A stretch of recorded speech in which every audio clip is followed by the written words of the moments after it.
La hiperplasia endometrial está definida como la proliferación del tejido endometrial. Quiere decir que el endometrio se engruesa más del tamaño normal. Ustedes saben que normalmente el endometrio se va engrosando según las fases del ciclo menstrual. Ya en la fase final es donde se engruesa por completo para venir, si no hubo fecundación, empieza la menstruación. Ese grosor no debe sobrepasar los 1 centímetro o 10 milímetros, que es el tamaño normal o el grosor normal del endometrio. Posterior a ese grosor ya nosotros podemos categorizarlo como una hiperplasia endometrial. ¿Ya?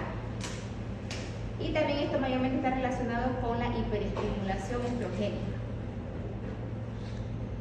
Entonces vamos a ver acá, en la primera imagen vemos un endometrio normal, al lado derecho y al lado izquierdo una hiperplasia del endometrio. Está muy engrosado ese endometrio.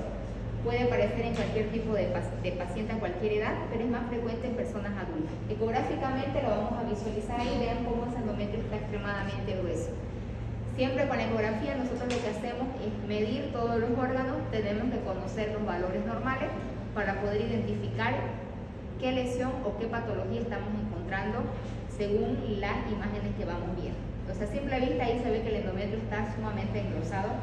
Puede ser que mi paciente esté con una hiperplasia endometrial a simple vista. Esto es mediante la hiperplasia en una anatomía patológica. En unas placas podemos visualizar cómo va cambiando o se va alterando el tejido endometrial. Ya sabemos que anatómicamente el endometrio está formado por 3 capas. ¿Ya? La capa basal es la única que se queda después de una menstruación. Cada ciclo menstrual esas capas van aumentando, van engrosando para prepararse para un embarazo. Cuando no hay el embarazo, se produce la descamación y por ende se produce la menstruación. Entonces esta capa basal es la que va a producir esa alteración, una hiperplasia endometrial. Se va engrosando, sus células, sus núcleos se van aumentando de tamaño y se va deformando. Aquí vemos un endometrio normal, cómo está formado las capas, los vasos y todo. Entonces de aquí donde parte, por la capa basal, donde parte la hiperplasia endometrial. Mayormente está relacionada más con la hiperestimulación estrogénica. ¿Ya? Cuando hay pacientes que están constantemente en tratamiento con estrógeno, que tienen mucha frecuencia de consumo de esa hormona, entonces ellas van a tener mayor predisposición a tener una hiperplasia endometrial. Existe una clasificación según la Organización Mundial de la Salud. Lo va a clasificar según el patrón arquitectónico, que puede ser simple o compleja la hiperplasia, según atipias, eso es mayormente con anatomía patológica, puede ser con atipia o sin atipia, y posibles clasificaciones, puede haber, según mezclando estas dos, puede haber hiperplasia simple con atipia o sin atipia, e hiperplasia compleja tanto con atipia o sin atipia. Dependiendo de estas dos clasificaciones se van a subclasificar. Pero mayormente toda esta clasificación lo da el patólogo, porque viendo o mandando la muestra anatomía patológica, observándolo mediante la microscopía, ahí van a poder dar la clasificación exacta de qué tipo de hiperplasia tiene el paciente.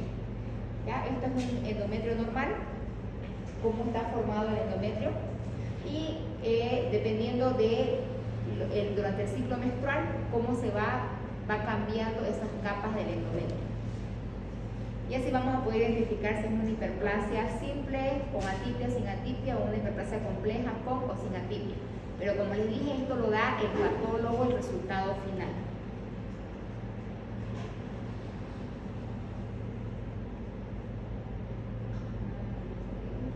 ¿Ya? Esta hiperplasia tiene un alto porcentaje de riesgo de convertirse en cáncer, en un cáncer de endometrio. ¿Ya? Entonces por eso es importante poder diagnosticarlo lo más tempranamente posible para evitar que mi paciente presente un cáncer de endometrio, que es ya más complicado y el tipo de tratamiento. Por ejemplo, aquí vemos la presencia de hiperplasia endometrial, que pasando el tiempo puede convertirse en un 37% en un cáncer. ¿Cuál es su epidemiología? Entonces es más frecuente en más mujeres adultas, ya posmenopáusica, es más frecuente que encontremos hiperplasia de endometrio. la mayoría está relacionado con la edad, ¿ya? Entre más edad tenga, va a presentarse los diferentes tipos de hiperplasia. Otros factores que pueden estar relacionados también, como les dije, que estén frecuentemente tratamiento con estrógeno o una estimulación hiperestrogénica, está más relacionada con hiperplasia endometrial. Los factores de riesgo están relacionados con otras patologías como el cáncer de endometrio, algunas patologías de base, ya por ejemplo diabetes, pacientes obesas, pacientes que tengan menopausia temprana o menopausia tardía o estimulación estrogénica, son los factores que están más predisposición a tener hiperplasia endometrial o lo mismo cáncer de endometrio, que a la larga se llega a formar después de una hiperplasia. Ya aquí vemos otros tipos de factores que les acabo de mencionar, sobre todo hipertensión, diabetes, obesidad, procesos de anovulación o administración de estrógeno. ¿Ya? Entonces todos estos factores van a estar relacionados con pacientes que tengan hiperplasia endometrial. Aquí vemos más factores de riesgo, tanto factores biológicos, demográficos como reproductores. ¿Cuál es la clínica? ¿Cómo ustedes van a poder identificar que mi paciente tiene una hiperplasia endometrial o una sospecha de una hiperplasia endometrial? ¿Ya? Entonces mi paciente va a presentar un sangrado uterino anormal, sobre todo después de la menopausia. Toda paciente que presente sangrado o menopáusico, siempre piensen o en una hiperplasia endometrial o un cáncer de endometrio. ¿Ya? Porque entonces después de una menopausia no es normal que mi paciente sangre vía transvaginal, por ende podemos pensar en esas dos patologías. ¿Cómo vamos a poder diagnosticar completamente o definitivamente este tipo de alteración?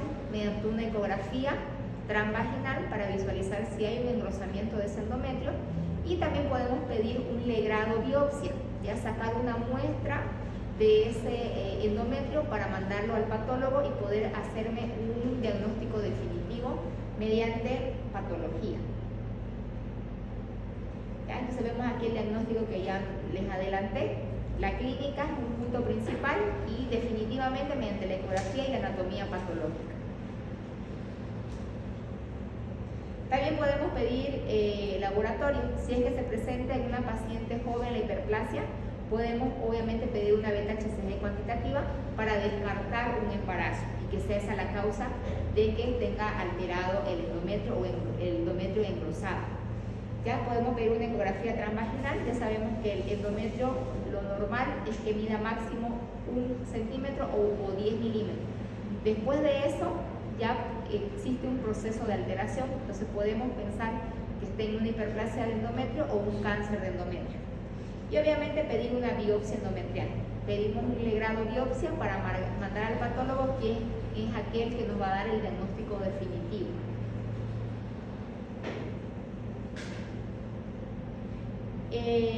Podemos hacer tanto el diagnóstico como el tratamiento al mismo tiempo. Por ejemplo, el legrado biopsia, el legrado lo hacemos como un método diagnóstico y al mismo tiempo como tratamiento, para que ese endometrio quede nuevamente delgado y mi paciente deje de sangrar, porque la principal clínica es el sangrado transvaginal. Y otro tipo de tratamiento también podemos hacer histerectomía, ya es retirar el útero. En caso de que el legrado no haya producido efecto, mi paciente siga con la hiperplasia, siga sangrando, entonces si es una paciente, como la mayoría son adultas que da esta patología, podemos hacer una histerectomía, ya retirar el útero porque ya no lo requiere, entonces así evitamos que mi paciente tenga o produzca un cáncer de endometrio.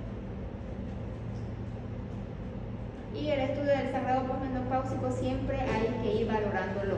Ya no solamente termina en la paciente y le dio la menopausia y ya no la veo más a mi paciente. Siempre que tiene que ir a sus controles ginecológicos para identificar cualquier alteración, porque esta patología es muy frecuente en pacientes posmenopáusicas. Cualquier sangrado uterino anormal, llamarles la atención, pedir laboratorio, pedir ecografía para ver que no esté frente a una hiperplasia endometrial o un cáncer de endometrio. Y el manejo del tratamiento va a depender mucho del resultado que obtengamos del patólogo, dependiendo del tipo de hiperplasia, ya sea una hiperplasia simple con atipia o sin atipia o compleja con atipia o sin atipia. Dependiendo de eso vamos a tomar nosotros la conducta, y ya en caso de que se haya presentado un cáncer En este tipo de paciente, obviamente ya la conducta va a ser diferente, haciendo ya una quimioterapia o una radioterapia ya por el médico especialista, que sería el oncólogo. Como también se presentan aquellas pacientes que tienen, en ciertos casos, pacientes jóvenes que no hayan tenido hijos, se puede hacer también después del tratamiento, del procedimiento, hacer un tratamiento de fertilidad, ¿ya? Para que la paciente pueda embarazarse. En este tipo de paciente obviamente no vamos a hacer una histerectomía en una paciente joven que no haya tenido hijos. Por eso el tratamiento va a depender mucho del tipo de paciente y el tipo de resultado que obtengamos en la anatomía patológica. ¿Qué otro tipo de tratamiento podemos hacer? Ya podemos hacerlo también de manera medicamentosa. Ya podemos utilizar, en caso de una hiperplasia sin atipia, que es una simple, podemos utilizar también algunos bloqueadores de los receptores de la progesterona, como por estimulación estrogénica es que se produce esta hiperplasia. Entonces lo que queremos es bloquear esos receptores para que no siga produciendo mucho estrógeno. Entonces podemos utilizar algunos tipos, por ejemplo la Provera, que puede ir a bloquear ese efecto que hace la producción exagerada de estrógeno, si es que se presenta en pacientes jóvenes, obviamente, porque pacientes que son en la menopausia, obviamente ya no va a haber producción de estrógeno.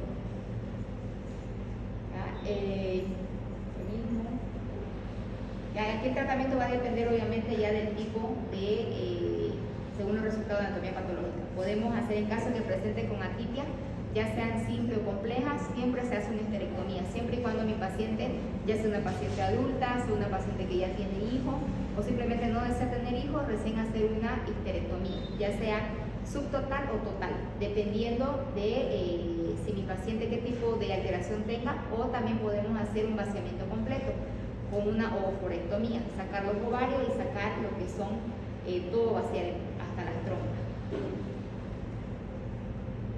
Es lo mismo según la hiperplasia.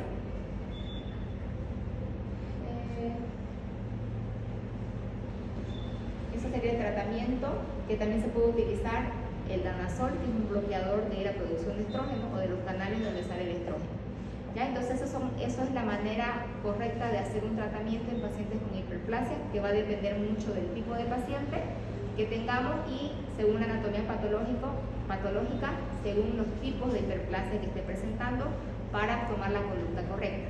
Pero mayormente la conducta ya lo toman los especialistas, que serían los ginecólogos o los oncólogos, dependiendo del tipo de hiperplasia que mi paciente presente en el resultado final de la anatomía patológica. ¿Dudas de hiperplasia endometrial? ¿Alguien trajo su flash?